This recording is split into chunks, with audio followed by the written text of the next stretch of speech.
What is going on, guys? My name is Lethal and welcome back to another episode of Lethal's Take. In today's episode I'm going to be covering the Call of Duty franchising for next year with Modern Warfare.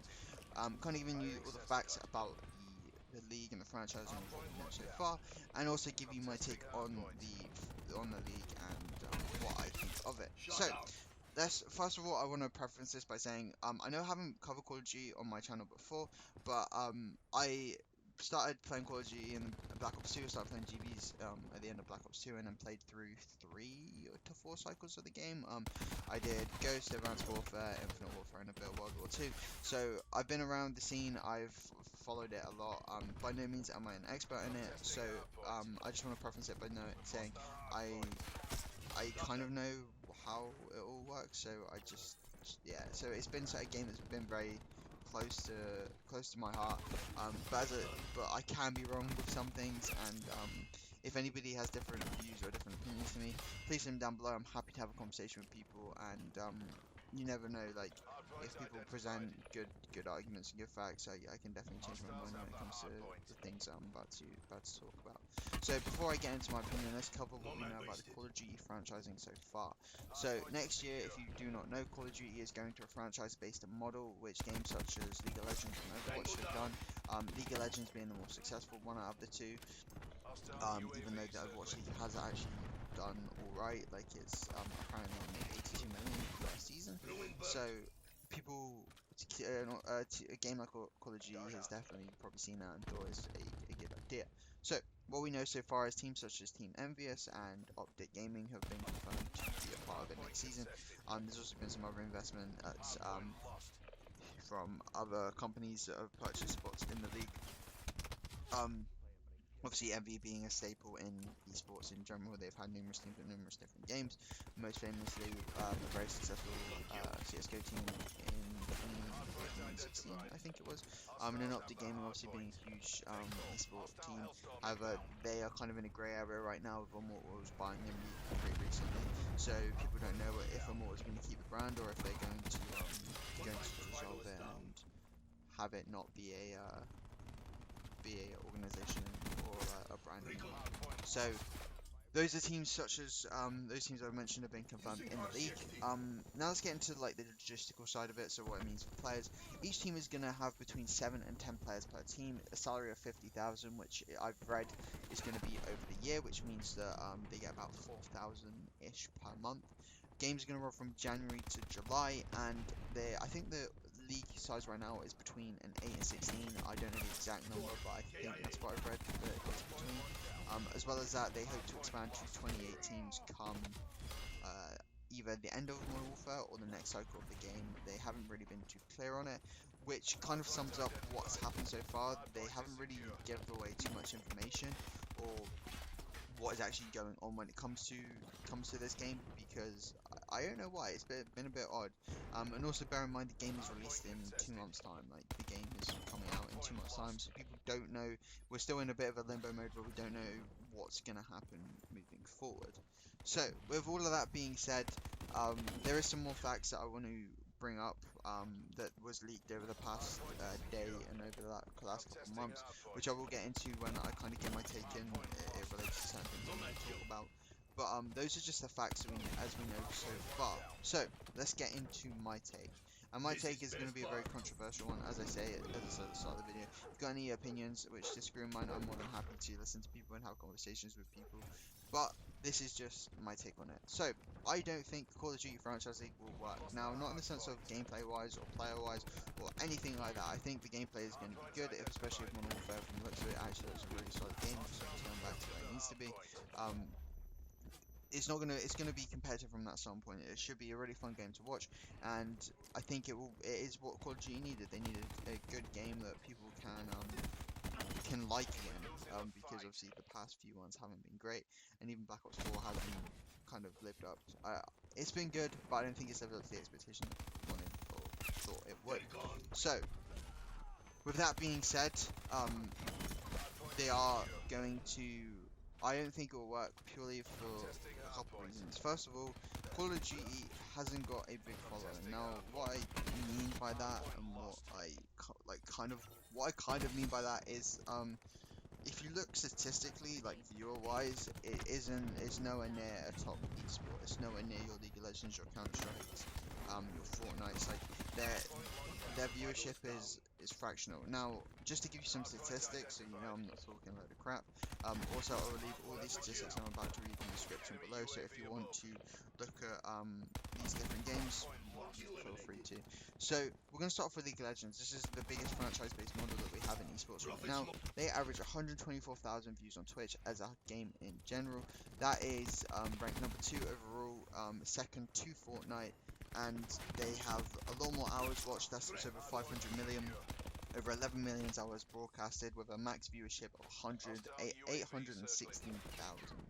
Then if we move to Fortnite, we look at they are ranked the number 1 viewed game in the world. Average views of about 133,000. They average about 576 million hours watched as well as 40 hours broadcast. And they had a maximum viewership of 1.2 million, nearly 1.3 million. And then if we look at a game like Overwatch, Overwatch is ranked number 8th viewership wise on Twitch. It has got an average of about 40,000 views and maxed out about 270,000, which is probably one of the biggest games or biggest tournaments for the league. As well as that 171 million hours watched and 4.7 million broadcasted hours. Now, if we compare all those statistics to Call of Duty, you see why I kind of have a bit of a worry when it comes to viewership. Call of Duty is ranked the 16th game watched in the whole of Twitch. Averages 12,000 views per channel, or 12,000 views. 53 million hours watched, 4 million hours broadcast, a max viewership of 141,000, which is obviously for the biggest tournament. Now that alone is kind of not what you want to hear, especially when you're going into a franchise-based model, because the aim of a franchise-based model is obviously people are going to want to make money off of this league. So, which kind of leads me into a point as well. What was also leaked yesterday is they want the media rights to be worth 20 million in the year. You're not going to make 20 million. They're not going to be worth 20 million if you're averaging 141,000 views maximum and averaging 12,000 views per channel. Like, you're not, as a whole, as a game, you're not going to make that because people are just not watching the content. And obviously, the more people that watch, the more money you can make from people watching. Not just from people watching the stream and obviously advertisement and stuff like that. If people watch the stream and you can advertise merchandise and stuff like that, people might go and buy the merchandise, which in there again increases your money and your profit when it comes to you as an organization, as a business, and ultimately that's what people are trying to do. So as you can see, the viewership, in my opinion, is not there for franchising to work. There's just not enough people watching the game for it to make money. This leads me on to it being not as high as as the statistics say, not as high as any other esport, which kind of leads me perfectly into the buyouts or the buy-ins for the league. Now, if you don't know, you have to purchase you have to pay to be in this league. Now, as you see, the benefits of the league right now just doesn't make much sense. Obviously, as a business, you want to make money, which all these big organizations in esports want to do, but with viewership being like that, you're not gonna make much money from the league. So, just to give you some perspective on how much the buy-ins for each league are, if you want to be in LCS, which is regarded as the biggest franchise league in the world, you have to pay between 10 and 12 million for a spot. If you want to be in the Overwatch League, it's about 20 million, and Call of Duty is giving you a whopping 25 million to buy in. Now, for me, that is absolutely absurd, purely for the fact that LCS and Overwatch are more profitable leagues, and bear in mind they still don't make money. Like they do not make money back because one, the advertisement isn't there, and two, I can't remember the exact reason, but esports as a whole isn't a very profitable business yet, purely because it hasn't hit mainstream markets yet.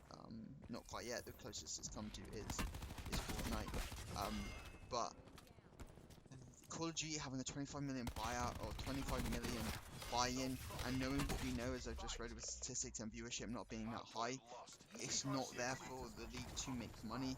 They've also want the league in 10 years' time. They want the slots. If I quickly just get a statistic up, in 10 years they expect the slots to be worth 45 million. Now, if you know anything about Call of Duty over the last 5-6 years, the game cycle is a yearly cycle. Now, the most successful esports in the world, such as Counter Strike, such as League of Legends, have not changed games in years, in absolute years. So it this is, in my opinion, a massive advantage for games like that, because it means that people, when you come and watch a game of Counter Strike or watch a game of League of Legends, you know that from one year to the next, it's not going to change. The only thing that's going to change is the meta and how people use the game, as well as the maps, which are very easy and straightforward to learn. Whereas Call of Duty, you get new guns, new ways, new maps, new game modes.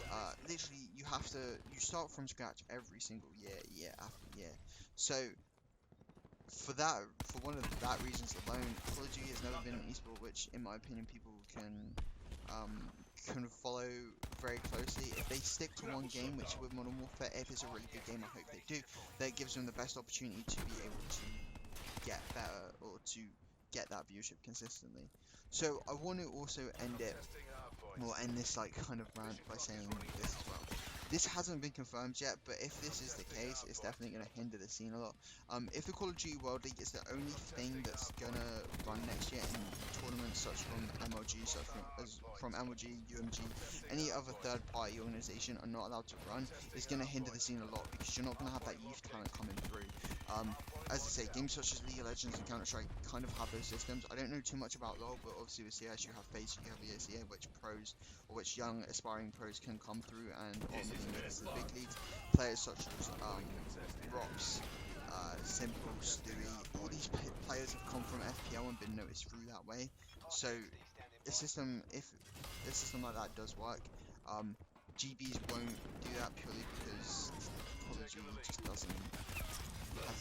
just it hasn't really worked too much that way. There's only been a very few examples of that.